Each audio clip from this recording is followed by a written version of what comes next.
My boss refused to promote me or give me reasonable raises, so I developed skills on the company dime that got me a 100% raise at another company. Early in my career, I worked as an engineer for a defense contractor for about 4 years, getting my typical 2-4% raises and standard promotions that take years and years to qualify for. I realized that in my current role I was pretty much maxed out for the foreseeable future and would be scraping by for years more, so I tried to get on the management track and got given a project engineer position to prove myself.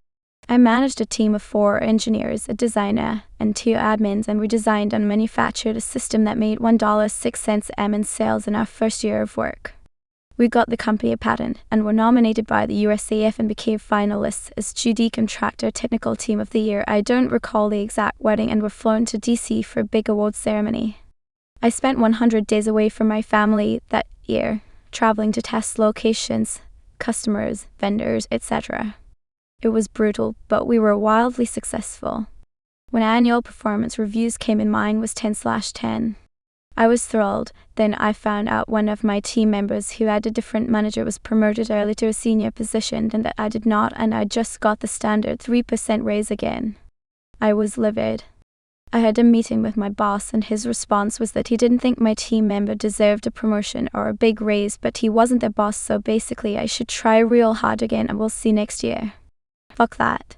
I basically quit and just barely worked my 4 years and went home.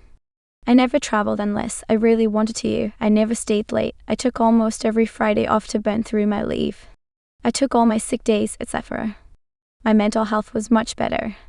The only thing I really did extra was take advantage of the education budget our group had but rarely got used. My previously promoted co-worker, who I really liked personally, started taking MBA evening classes that the company reimbursed him for, but they came with obligations to stay there for X amount of years. They also had a nice budget for software training without such stipulations, so we both signed up for FEA and 3D modeling classes. We traveled around together taking these classes and building our resumes.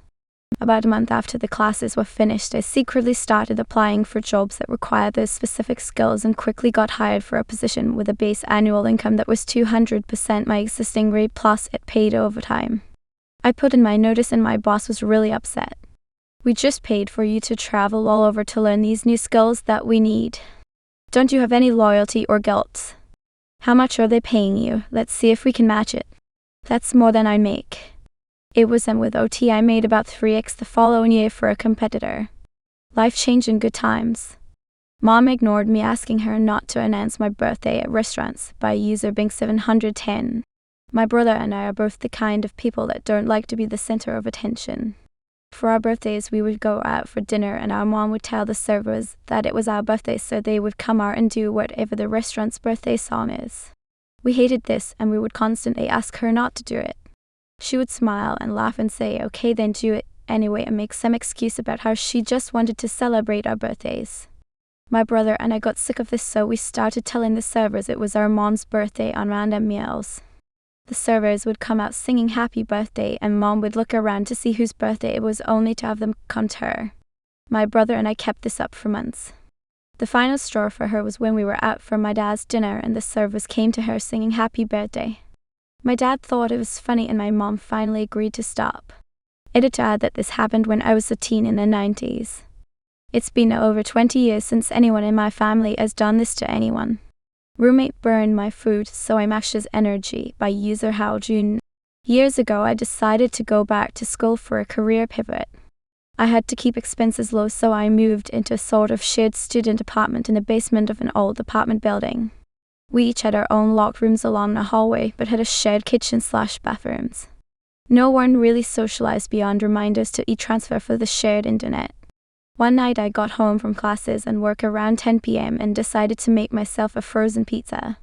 Cash was tight, so it was a bit of a luxury food item for me. I popped it in the oven at like 375, set an alarm and went back in my room to wait the 25-ish minutes recommended by the packaging. About halfway through the cook time I heard the oven door open, as it was old and always made a loud noise. A few seconds after I heard one of the other students closing their bedroom door. I went to check the oven and saw that someone had put a big tray of chicken breasts in the oven too. I thought nothing of it and went back to my room until the timer was done. When I went out there to pull out my pizza, it was mostly burnt. The fucker had put his stuff in the oven and cranked it up to 425 without telling me. Fine, put your shit in the oven, but don't change the cook temp without saying anything. To me, that is a huge dick move. The pizza was just burnt enough to be terrible, but I still had to eat it. After fuming internally for a minute or two and having a minor existential crisis about how pitiful my life is, I went back to the kitchen area in a rage and cranked the oven up to 500 with his chicken still in there. After a bit, I heard the smoke alarm going off, and shortly after, someone swearing. I stepped out into the darkened hallway and, in a slightly ominous tone, said everything all good, bud. He stammered something about being fine and was trying to scrape the charred chicken off the baking sheet. I went back into my room and ate the rest of my terrible pizza. I moved out not long after that. Fuck your chicken. You yelled at me for not using the compost? Fine, I'll chew you out about being a creep in front of your wife. I finally get to purr something here. I'm still high on the adrenaline from this one. This has happened like 10 minutes ago as I'm writing this. Context, at 21 F live with my mom and stepdad mid-50s at my stepdad's parents' place mid-70s. My parents have lived here for 10 years now, and I used to visit a lot when I was a kid. I've lived here now for about a year after finally leaving my father's place. Stepdad Lee is an absolute creep. He's not subtle about it too. Everyone in the family knows, but I genuinely can't tell if his wife is oblivious to it or just doesn't care. 10 years ago, he tried getting me to spend time with him in his office by showing me animal videos and trying to get me into the Diablo games. Thanks to my instincts around predatory men, thanks Dad, I did not go into that office again. My stepsisters all experienced him creeping on them too.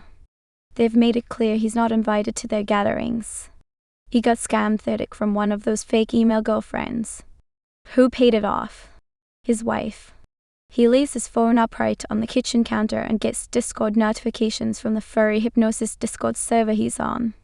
He only speaks to me or looks at me if I'm wearing shorts, makeup, or skirt, or if I have a girlfriend over. Otherwise, complete radio silence. I had enough of it today. I'm in raging PMS mode right now. I can hardly stand being around my favorite people right now, so being around the people I hate. Definitely not easy.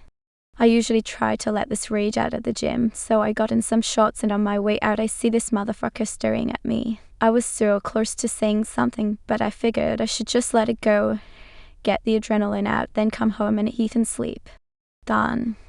After I came home I finished my dinner and was just sitting at the table texting my friend, and he came to the table to monitor his insulin. I left the table. I wasn't just gonna sit there and watch him, and for some reason that triggered something in him. Maybe he could sense I was in a shitty mood and took that personally.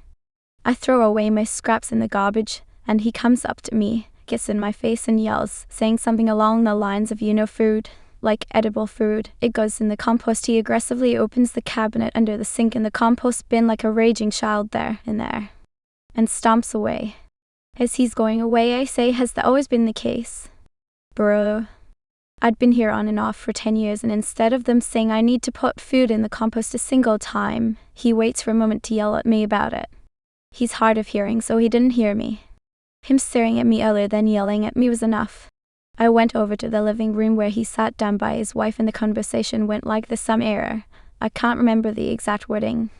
Me, hey, has that always been the case? I'm supposed to only put food in the compost. Damn me. Me, I've been living here for about a year and I've never been told. Wife, I just didn't know where you were doing that. This is a lie. There have been a multitude of times she'll be doing dishes at the sink next to the trash and I throw my food away. Me, I've noticed a lot of times I won't find out I'm doing something wrong until there's this big angry outburst about it. If I'm doing something wrong, you need to tell me about it when I do it. Lee, every time I tell you, you take it wrong. This was very confusing, as everything he told me to do to take care of the shared spaces, I've consistently done. He stopped telling me to do these things after I asked him if he washed his hands after peeing. He didn't, and then he went and made dinner for him and his wife. I wish I was making this up. And this is when I chewed him out. Me, do you have any examples of me doing that? I've done everything you asked. And actually, if you need something from me, I want my wife to tell me. You make me extremely uncomfortable. You only ever talk to me when I'm wearing a skirt. You stare at me when I'm wearing shorts. You only talk to me when I have my girlfriends over. And when I was a kid, you tried to get me to spend time with you in your office. Also, you leave your phone out on the kitchen counter. I'm not trying to read what's on there, but you leave your notifications on and what's on there is extremely inappropriate. Wife, I just didn't know you weren't using the compost. Leah's a moment where he can't talk, and oh my god, the look of defeat on his face was legendary. His face just went emotionless. He shrunk down so much and got all quiet after yelling and said how bad I ignore you and you ignore me. I gave him a thumbs up and went to my room. Edit, for some reason Reddit didn't post this in the format I typed it in. Hopefully it's fixed now. Edit 2, I should have mentioned that, yes, I am in the process of moving out. I'm not insane, Elma, I'm not staying here. Edit post, years of bullying until my dog turned the tables, by user MonkeyKing92. I was bullied daily since 5th grade. Punched, insulted, ridiculed. Almost the whole class took pleasure in making my life miserable. I never told anyone. I was scared. During 8th grade, it became even worse. 6 of my classmates decided to make my life totally hell before the end of school. I was walking one day around the park at home with Bia McKen, my dog, a Belgian Malinois. She had been given to me from my uncle a year earlier as a gift. She was usually wearing a muzzle, but as we walked through the park, I removed it so she could drink from the lake and receive treats from me when she did tricks. Usually I put it on again after we leave the lake. And then, out of nowhere, 2 of the boys used to bully me appeared behind me, screaming and laughing, "We're gonna kill you and your dog, faggot," while holding sticks in their hands. I sprinted down the walkway, terror propelling me. I turned a sharp bend and I froze. 3 of other guys were there too with sticks in their hands. My stomach fell. I screamed for help. I thought we were done. But I was worried more about my dog. Then in the blink of an eye it was over. Bia McKen had run so fast ahead that I lost her leash out of my hand. She shot like a bullet at the first boy armed with a stick, jump biting his arm and dragging him to the ground. The second boy attempted to club her, but she clamped down on his leg until he fell to the ground. The third boy, eyes wide with fear, turned to run. Bia McKen whirled around, dashing past me full tilt into the 2 boys who had been chasing me. She sprang at the first boy, biting the arm in mid-air and slamming him onto the ground. The last boy stood there, bewildered. Bia McKen stood before him, growling and snarling, springing with her front paws and snapping her jaws, as if to tell him not to dare to come closer. At last, he ran away too. Then she returned to me. I was still standing there trembling, my heart still pounding. Bia McKen looked up at me, expecting a treat. She nudged her head against my hand as if to say, "I was good. Reward me. Let's go play." That night the police arrived at our home. They questioned me in front of my parents concerning what had occurred. I was frightened. I thought those 5 morons had fabricated a twisted story and the police were going to take Bia McKen away and kill her. It seems that those lads must have already been familiar to the police for a string of crimes. Nipping shop fronts, nicking mopeds and bikes, even shop breaking. But since there was a complaint of dangerous dog assaulting children, the police officers had to investigate. I told them all about it. The bullying, the ambush, how Bia McKen defended me and herself. While I spoke, Bia McKen sat at my side, peacefully leaning her head on one officer's palm and licking his hand, soliciting pets and treats. She rolled over onto her back afterward, soliciting belly rubs. The officers couldn't resist smiling.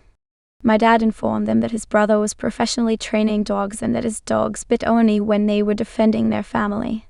He then presented them with a certificate stating that Bia McKen had been protection trained since the time she was a puppy. That seemed to have put that one to bed pretty darn fast. The police were off shortly afterwards, and all 5 of the boys were subsequently arrested that evening. I had to give evidence in court as a witness a few months later. 3 of them did time in juvenile jail. Then, I no longer had any issues with bullying. The school gossip was that I was a psychopath and I would send my military dog on those who teased me. Not a great reputation, but at least it was quiet and peaceful until I graduated 10th grade.